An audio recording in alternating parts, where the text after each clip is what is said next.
Revenge with Karen. I knew I was being erased when my badge still beeped green, but my calendar was blank, my inbox silent, and my name removed from the audit prep files like I'd died, and no one thought to notify HR. 8 years. That's how long I spent building the compliance system at Polaris Veritas, brick by digital brick. When I started, the entire department was a shared folder and a whiteboard scribbled with to-do in dry erase ink older than my nephew. I wrote the first policy manual at my kitchen table while reheating lasagna, cross-referencing SEC bulletins with my toddler screaming in the background. Back then, no one even said infrastructure without choking on their own sarcasm. Now, our compliance logs could withstand a Category 5 audit, or so I thought. Greg Lorne arrived wearing ego like it was tailored. VP of Operations, allegedly. I knew the type. Shiny resume from a firm that thought HIPAA was a yoga pose, smug grin that mistook silence for consent. His welcome speech was basically a text on how we all needed to think faster, move leaner, cut bloat. Translation? I don't understand your job, and that makes me uncomfortable. He shook my hand like it owed him money, called my department process heavy, said he wanted to streamline compliance touchpoints. I wanted to ask if he also streamlined smoke detectors or condoms, things that only seem excessive until something goes catastrophically wrong. Instead, I smiled, said, "Nice to meet you, Greg," and that was my first mistake, assuming niceties mattered. Quick break in the madness: if you're the kind of person who listens to stories like this and doesn't hit subscribe or like, just know, 93% of listeners don't. Be the weird, beautiful anomaly that does. Keeps our little storytelling engine alive. Thanks for being the rare one. Anyway, back to the autopsy of my professional execution. Greg's first target was my team. Realignments, he called them. Reassignments, attrition nudges, and one poor soul who went on special project rotation and was never seen again. He gutted our workflow checklists and replaced them with a Confluence board that looked like it was designed by a caffeinated squirrel. I raised concerns like, say, the buyer's legal team expecting a signed audit trail and not a Miro board filled with emoji thumbs up. Greg patted my arm and said, "Catherine, we're not building a compliance museum." Ah, there it was. The insult disguised as vision. I didn't argue. I've been through shakeups before, directors who think policies are vibes, COOs who confuse documentation with bureaucracy. All eventually learn the same thing. When the house catches fire, it's not the architect you need, it's the one who memorized the fire code. I started printing things, saving emails, backing up access logs, not because I plan to weaponize them, but because I know how this story goes. When the walls crack, people start pointing fingers at the foundation. The whispers started a few weeks out from the acquisition review.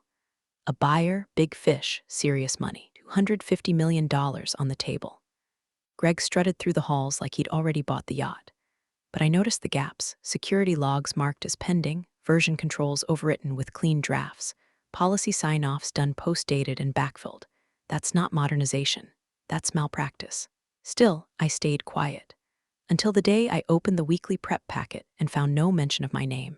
No invites, no assignments, nothing. Just a line item that said compliance liaison, TBD. That's when I knew they weren't just sidelining me. They were betting the whole deal I'd stay silent. They forgot I don't raise my voice. I document. First came the Thursday layoffs, masked as realignment notices but landed like silent funerals. My team shrank overnight. Heather, who had built the version control matrix from scratch, was invited to pursue growth opportunities. Marcus, once caught a duplicate data trail before the buyer's audit even started, was shifted to facilities to bring his system's mindset to space planning. It took everything I had not to laugh during that meeting. Space planning. The man couldn't keep a succulent alive in his cubicle. I asked Greg, point blank, "What's the logic here?" He smiled the way snakes probably smile in their dreams. "Lean is the new safe," he said. "We need to simplify, eliminate oversight." He chuckled like I'd told a dad joke. "Catherine, the buyers don't want to see 800-page audit trails and 20 initials per form. They want agility. We're not building a compliance museum." That line again. He said it like he'd trademarked it. Maybe he practiced it in front of his mirror every morning between crunches and whatever protein powder he mainlined. I'd heard worse in boardrooms, rarely with that much confidence from someone who didn't even know how to spell SOX compliance without spell check. And the worst part, People nodded. Our CTO, a guy who once lectured me on the necessity of immutable logs, was suddenly quoting agile frameworks like they were scripture. Someone in HR started putting hashtags in internal memos. Hash culture shift. Hash audit light. I'm not kidding. By the end of that week, the checklist repository I'd curated for 8 years, including every version-approved template with embedded protocol timelines, was sunset. No backup. Just gone. Replaced by a Slack thread and a Notion doc that had more animated GIFs than actual policy. I didn't argue. I bought a second printer. I started printing everything. Access logs, email headers, version deltas, even Greg's idiotic Slack posts with fire emojis and phrases like "let's make compliance sexy." If you're wondering how to kill the morale of a room full of exhausted auditors, that's the phrase, that's the bullet. What stung the most wasn't the insult to my work. It was the erasure of method. Good compliance isn't flashy. It's not in your face. It hums quietly beneath the noise, like a generator you forgot was running, until someone unplugs it and the whole building goes dark. Wanted streamlined? They'd get it, like a diet with no nutrients. Pretty on the surface, dead behind the eyes. I watched from the sidelines as Greg began hosting integration readiness meetings with all the subtlety of a startup salesman hopped up on espresso. I wasn't invited. I wasn't even copied on the notes. But I got the drift, fast-tracking, loosening internal review controls, delegating policy sign-offs to staffers who thought at a station was a type of wine. Once I bumped into him in the hallway and asked about a critical missing at a station for our encryption vendor. He waved me off like I'd asked where he left his gym bag. "That's vendor ops now," he said. "If it matters, they'll surface it. If it matters," I wanted to scream. Encryption compliance was the first item on the buyer's pre-audit checklist, but Greg was already walking away, tapping on his phone, muttering something about low-value noise. So I pivoted. I stopped warning them. I documented instead. I exported Slack logs. I screen-captured calendar invites where compliance sign-offs were listed as verbal aux. I flagged every interim policy Greg's new hires dropped into the system without revision history. There were 16 by the end of the month. 16, all of them unsigned, unvetted, and loaded with risk language like at manager discretion. But nobody cared, yet. I became a ghost in my own department. Didn't fire me, didn't demote me. Just made me irrelevant. Greg thought that was safer. If he pushed too hard, maybe I'd sue. But if he just buried me under silence and corporate cheerleading, I'd go away quietly. He forgot who built the damn shovel. I knew it was coming the second my laptop froze mid-email. The screen blinked, the compliance dashboard logged me out, and when I tried to re-enter with my admin credentials I'd had for 8 years, got a cheery little red message. Permission denied. Please contact your administrator. Except I was the administrator, or had been. I refreshed twice, then opened Outlook to ping IT. My calendar was empty, not just cleared, deleted. Standing meetings, audit syncs, review walkthroughs, even my recurring one-on-one with legal, all gone like they'd never existed. Like I'd never existed. And that's when the pit in my stomach dropped to the floor like a lead weight. Wasn't a glitch. It was a burial. 15 minutes later, HR called me, not even my usual rep, just some poor new hire reading off a script like she was about to offer me an extended car warranty. "Hi, Catherine. This is Amber from Employee Relations. Due to ongoing departmental realignments, leadership has requested that you transition to remote duties, effective immediately." Remote duties. For a role that required in-person access to secured files, physical audit logs, internal review walkthroughs, and classified buyer prep materials. "Define remote duties," I said, keeping my voice neutral. Amber stammered, papers rustling. You'll be on call for document clarification if needed. Please refrain from accessing any shared folders while realignment is underway." Refrain from accessing the files I built during the most critical acquisition audit in company history. I didn't argue, didn't ask for clarification. I thanked her, hung up, and stared at the blinking cursor on my now worthless laptop screen. Then I got to work. If Greg wanted me out of the picture, fine. But I wasn't going to vanish quietly. I'd spent nearly a decade embedding myself in every single policy thread, revision log, and compliance review process at Polaris Veritas. I had muscle memory for where the skeletons were buried, because I'd tagged them. That night, I pulled an old external hard drive from my filing cabinet. It still had the original backup of our compliance archive from the pre-cloud days, when I used to double encrypt everything and manually log metadata just in case someone accidentally wiped a shared folder. I plugged it in and smiled. Greg may have nuked the new system, but he hadn't scrubbed the past.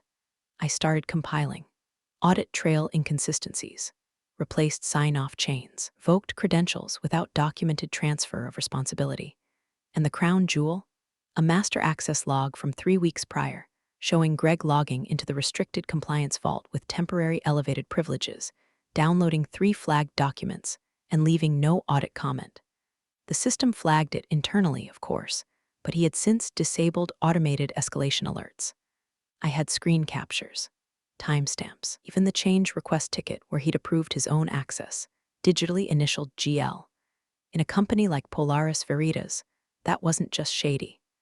That was enough to raise flags for intentional obfuscation, especially with a $250 million buyer breathing down our necks. I also printed a hard copy of my own timeline.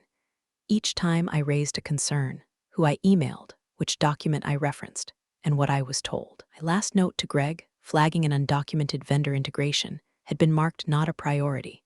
It later showed up in the prep packet with a fake policy sign-off. That went in the archive, too. I wasn't angry, not in the traditional sense. Anger implies fire.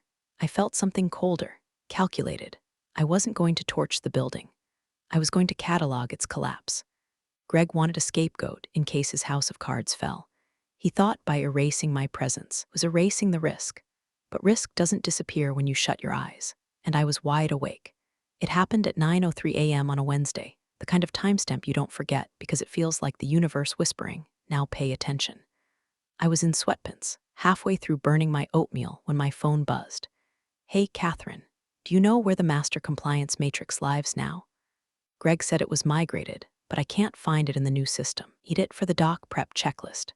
Urgently, it was from Dylan, young, bright, well-meaning, and woefully under-equipped for the circus he just wandered into. He was the type who used to ask real questions during meetings, before Greg turned every discussion into a performance review. I stared at his message for a long time, thumb hovering over the keyboard. I could have sent it to him, could have attached the matrix, walked him through the flags, even saved his ass from the black hole he was now orbiting. But I didn't. Instead, I turned my phone face down and let the oatmeal boil dry. By 10:30, I was downtown, walking into a cafe that pretends to be rustic, but charges extra for oat milk. The man waiting for me was already seated, no blazer, no laptop, just a leather-bound notepad and a pen he hadn't uncapped yet. Catherine, he said, standing. Thanks for agreeing to this. I was curious, replied, sitting across from him. You're not listed on the official prep team. He gave a tight smile. I'm not. But let's just say I work with the buyer's legal division. Quietly. His name was Marcus Wu, though he didn't say it until we were halfway through our iced Americanos. He was careful, composed, the kind of man who knows how many syllables to give a sentence to make it sound like neither threat nor flattery. We made small talk for a few minutes, background, experience, what it's like being transitioned by someone who thinks the Constitution is a Google Doc. Then he leaned in. I'll be blunt, Marcus said. We've noticed inconsistencies. Policy versioning, missing timestamps, broken audit trails. On paper, Polaris Veritas looks like a company that outsourced its ethics to Canva. Internally, we're trying to determine whether this is incompetence or willful negligence. And your name keeps coming up. I'm sure it does, I said, sipping. The only one who didn't pretend compliance was optional. He didn't laugh, but I saw the flicker of agreement. Off record, is there anything you want us to know? That's when I pulled the flash drive from my bag. A cheap black one, no logos, no markings, except for a piece of masking tape, hand-labeled in red Sharpie, version control, 3-year record. I set it on the table like a loaded pistol and said, you'll find more than inconsistencies. He didn't touch it immediately. Smart man, what exactly are we looking at? Full compliance history. Internal flags, overwritten approvals, revoked sign-offs, vendor policy drift, altered encryption audits, and a complete log of which protocols were discarded without mitigation. Everything up to a week ago, before my access was revoked. He blinked once, slow.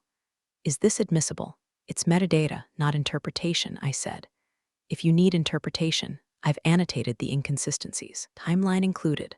I also highlighted the gaps Greg engineered quietly but clearly. You'll see the escalation paths he interrupted. Marcus finally reached for the drive, but he didn't pocket it. Just held it, weighing it like it had a pulse. Catherine, you understand what you're doing here? Yes, I said. I'm not blowing whistles. I'm handing you the sheet music Greg shredded. He nodded slowly. Would you be willing to speak with our internal counsel off-site? Not until after the review fails, I said, finishing my coffee. Then you'll know I'm not just bitter, I'm accurate. He gave a faint smile, almost respectful. We'll be in touch. As I walked back into the sunlight, I felt nothing. No thrill, no righteousness. Just a cold, clean silence where the panic used to be. I wasn't angry anymore. I wasn't trying to save anyone. I had simply become the insurance policy they didn't know they needed, till they realized what it cost to exclude me. By the morning before the audit, the building buzzed like a Vegas slot machine right before it hits all sevens, except instead of jackpots, everyone was bracing for detonation. The halls were suddenly quieter. HR stopped chirping out motivational quotes. Even the espresso machine in the break room sounded nervous. People weren't talking in meetings anymore. They were talking in whispers, behind closed doors, Slack-side threads that started with "delete this after reading." Because the rumor had finally escaped the executive aquarium and started circling open waters. The buyers weren't sending a prep team. They were sending the audit team. No PR fluff, no glossy liaisons. These were the sharks from the buyer's compliance division, the ones known for catching acquisition fraud 3 layers deep in a metadata export. And worse, they weren't coming to help. They were coming to verify. Story spread like a fire in dry brush. Someone at legal's assistant said the lead auditor once canceled a $400M deal mid-lunch because a timestamp didn't line up with a sign-off. Someone in ops claimed they saw Greg pacing his office muttering, "We're good, we're good, we're good," like a nervous mantra. And someone, God bless their gossipy soul, asked in a group thread if I'd be consulting for the audit. The thread was deleted in under 60 seconds. It was too late. My name was now radioactive, not because I was involved, but because I wasn't, because I had been erased, and now people were wondering why. That same morning, I bumped into Dylan again. His face looked pale enough to sell insurance. He opened his mouth like he wanted to ask me something, maybe where a protocol doc lived, maybe whether Greg had authorized the shredded logs, but then shut it. Just gave a faint, exhausted smile and walked. I didn't stop him. Instead, I opened my phone, scrolled past the buyer's counsel contact, and tapped a different number, my salon. "Hey Maria," I said. "You free tomorrow around 10? She laughed. "You want your usual stress cut or the burn it all down and bleach it treatment? Let's split the difference. Just enough polish to say I'm not surprised, just prepared." She whistled. "Oh, it's that kind of day." The appointment was set. I hung up and stared out the window at the skyline, clean, orderly, full of glass and steel, pretending it didn't creak behind the surface. It reminded me of Greg's internal memo that leaked the night before. A culture assurance briefing to all staff, loaded with phrases like audit-ready posture, streamlined integration, and championing full transparency. My favorite part, the section titled Legacy Processes and Evolution. He claimed compliance restructuring had allowed greater trust and flexibility across functions. Trust and flexibility. That's rich, considering the internal server logs were now a spaghetti bowl of mismatched approvals and retroactive access. And functionally, they were still missing 2 years of layered audit trails because Greg thought process debt was just a scary phrase old-timers like me used to hold on to power. But nobody was laughing anymore. Whispers kept spreading. I got 3 LinkedIn requests that day, all from current employees. One of them even messaged, "Just so you know, some of us remember who built the floor we're standing on." I didn't respond. Not yet. Instead, I opened the archive folder on my external drive and gave it one last scan. Color-coded, indexed, cross-referenced. If you opened the master file, it didn't just tell a story, it proved one. A very expensive one. I knew tomorrow wouldn't be explosive.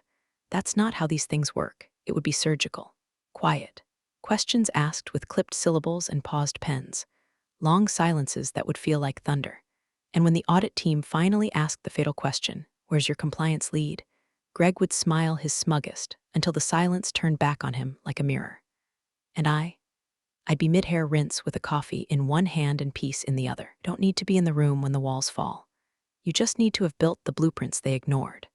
The audit started at exactly 9 a.m. with the kind of clinical precision that sends executives reaching for their urgent calls and C-suite deodorant. Greg strutted in 5 minutes early, holding a clipboard like it contained divine truth.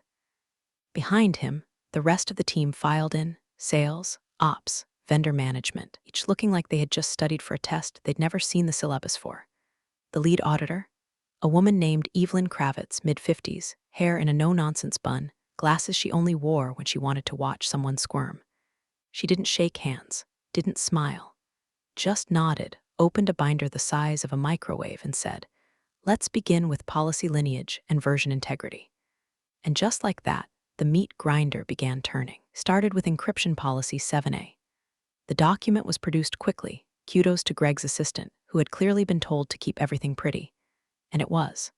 Too pretty, white space everywhere, minimal annotations, no revision log.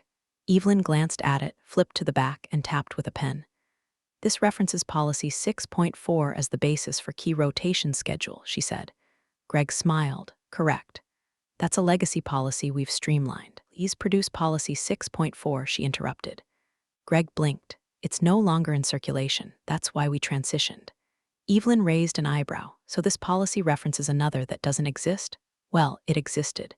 We've moved to a leaner framework. I'm not auditing theory, Mr. Lorne.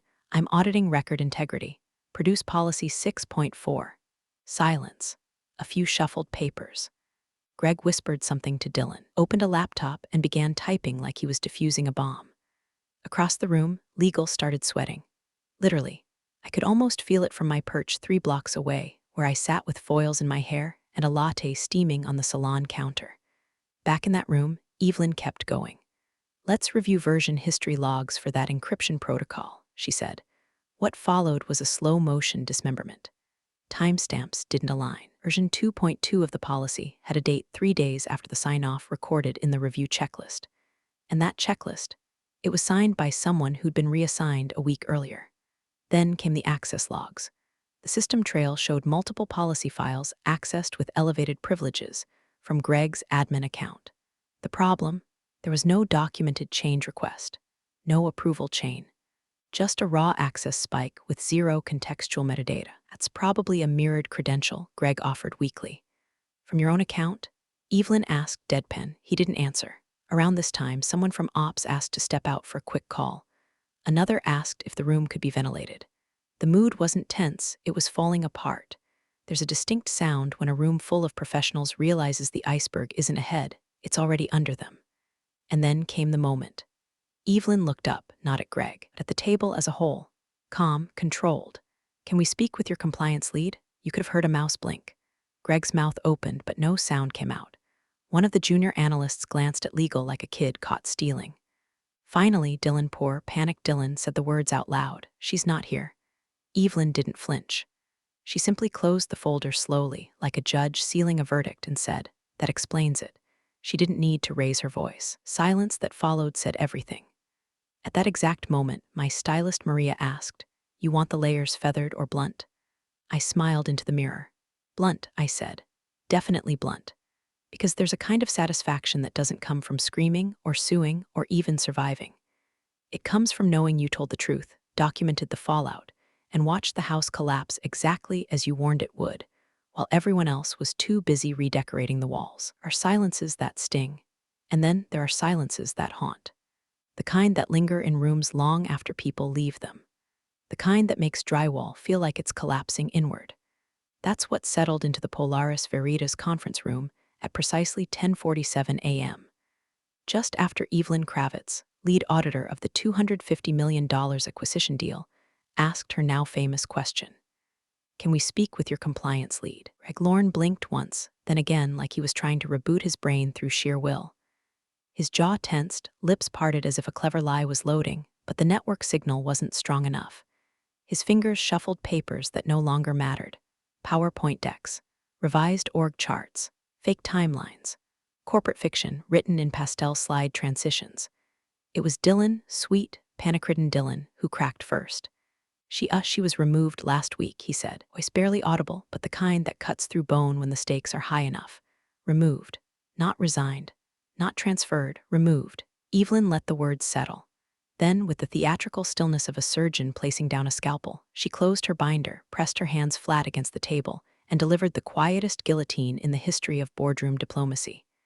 "Gentlemen," she said, "it's not just data that's missing, it's competence." No one spoke. Not Greg. Not legal.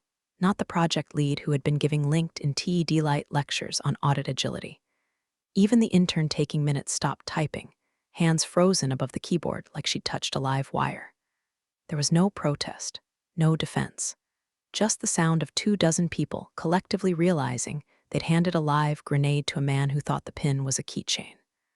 Across the city, 3 blocks away, I took another sip of my cappuccino. Cafe was calm, sunlight slicing through the windows, the milk in my cup swirled just right. Maria had done a fantastic job, blunt layers, clean lines. I looked composed, like someone who didn't need to be in the room anymore because the room had finally remembered who used to hold the blueprints. My phone buzzed. Not a text, a call. I looked at the screen. Marcus Wu. I let it ring once, twice, then answered. Catherine speaking. Miss Avery, Marcus said. Way smoother than usual, we'd like to talk again. Before or after the fallout report gets rewritten? He chuckled, not unkindly. Ideally before. The buyer's team has some new considerations. I bet they do, I said, leaning back in my chair. We're hoping you're available this afternoon. Discreet location, same as last time. Nothing formal yet, understood. Also, he added, his tone shifting into something steelier, we've read the flash drive. The annotations. The timeline. It's thorough, I smiled. I don't believe in half measures. No, he said. I see that now. We agreed on a time. I hung up. My reflection in the window looked calm. Dignified, prepared. Back at Polaris Veritas, Greg was likely mid-spiral. I imagined him pacing, issuing frantic calls to IT, demanding to know who had access to what, whether any of this could be blamed on a rogue update or unintentional procedural drift.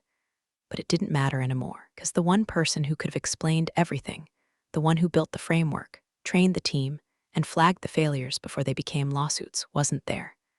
And that silence? It wasn't an absence. It was an indictment. By noon, the word emergency was being thrown around Polaris Veritas like confetti at a doomed wedding.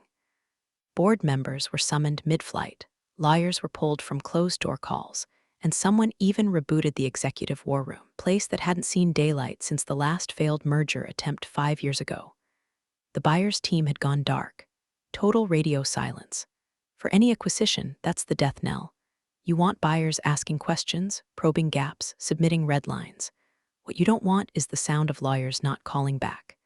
That means they're not negotiating, they're documenting, preparing exits, or worse, lawsuits, or assembled behind frosted glass in a room full of necks craning toward Greg like he was the last can of soup before a hurricane.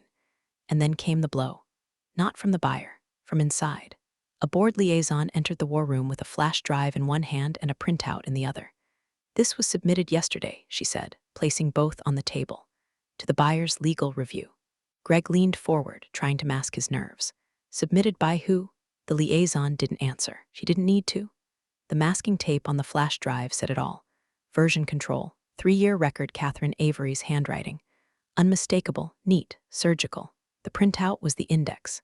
8 pages, cross-referenced annotations, color-coded categories, and worst of all, approvals, digital initials, audit stamps, signature logs. Greg's name was on nearly all of them. Every protocol override, every skipped revision, every unsigned checklist marked as streamlined, every time he accessed files outside of documented change requests, every time he approved something interim without sending it through risk review. At one point, someone asked quietly, "Did you even read the compliance framework?" Greg snapped. It was outdated, bloated. We had to modernize. And instead, a board member muttered, flipping through the index, "You turned it into a liability." Eagle confirmed what everyone feared. Catherine's file had been submitted before the audit started. That meant the buyers already knew. The audit wasn't discovery, it was confirmation. One of the external advisors leaned back and said, they're building a case, either to walk away clean or renegotiate with clawbacks. Someone suggested calling Catherine. A hand went to the phone. The board's assistant stepped out to make the call. Catherine didn't answer. I was at home by then, in soft clothes, sipping tea out of my favorite chipped mug. The kind of calm you only earn after surviving a hurricane that you predicted, but no one else bothered to board up for. My phone buzzed with a call from an unknown internal number. I watched it ring, then pressed decline. Let them sweat. Let them remember the dozens of times I warned them in board meetings, in emails, in margin notes written in red ink and underlined twice. Let them reread the line I added to the cover letter on the flash drive. You may remove a name from a calendar, but not from a system's DNA. Greg, meanwhile, was unraveling. Someone told me later that he accused the audit team of having a vendetta, tried to spin the documentation as retrospective bias, even tried to claim the files were fabricated, until legal confirmed the metadata showed clean, unaltered timestamps going back 3 years. Board didn't even raise their voices. They just let the weight of the evidence do the crushing. At one point, a director asked, "If you're not the architect of this collapse, why is your signature on every beam?" Greg didn't answer. He just stared at the folder like it was a live wire, already humming with the end of his career. And I started a new document that afternoon, titled it "When They Call Back." Subhead, Terms of Re-Entry, because I knew what was coming. I wasn't planning on settling for silence. They didn't call it an apology, because men like Greg don't write those, and boards don't officially admit they screwed up unless someone's name ends up on an SEC filing. But the message was loud enough. The acquisition wasn't dead, just under renegotiation, and the buyer's first term, not a payout, not a clawback, me. Specifically, condition of re-engagement. Catherine Avery to return as Vice President of Compliance and Governance, with full autonomy, reporting directly to the board. No dotted lines, no bureaucratic games, no Greg. At first, the board hesitated. One director had the gall to say, "But will she even want to come back?" Legal cleared his throat and said, "She already has the buyer's trust. The question isn't if she'll return, it's whether we deserve her back." Greg didn't attend that meeting. He'd already been placed on leave pending investigation.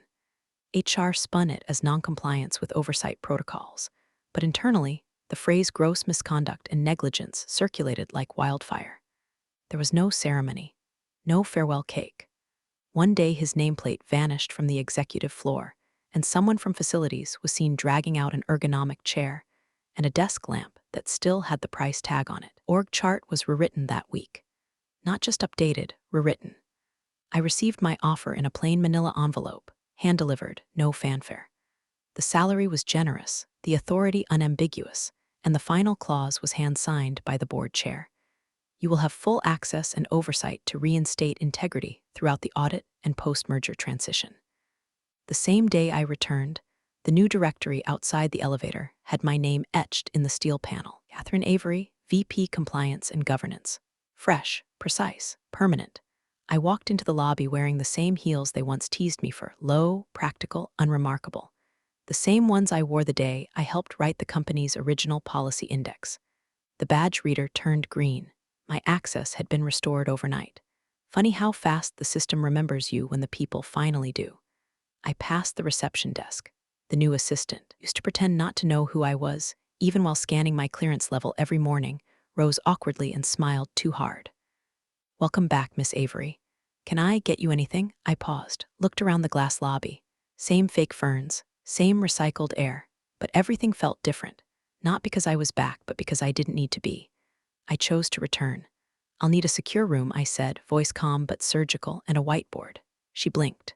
"For what?" "For reconstruction," I said. "We're building something that doesn't collapse when someone forgets where the beams are." Then I walked past her, not looking back. There were no victory banners, no standing ovation. Just the quiet hum of a system that now knew its own fragility, and the woman who once whispered warnings in red ink was now holding the pen again. This wasn't revenge. This was authorship restored, not louder, just undeniable. I had been dismissed, archived, doubted, silenced, but I documented. Then I was consulted, feared, reinstated, and now I redefine the damn blueprint. Thanks for joining the fun, you office survivors. Subscribe for more switch-flicking drama. Let's make your former coworkers sweat.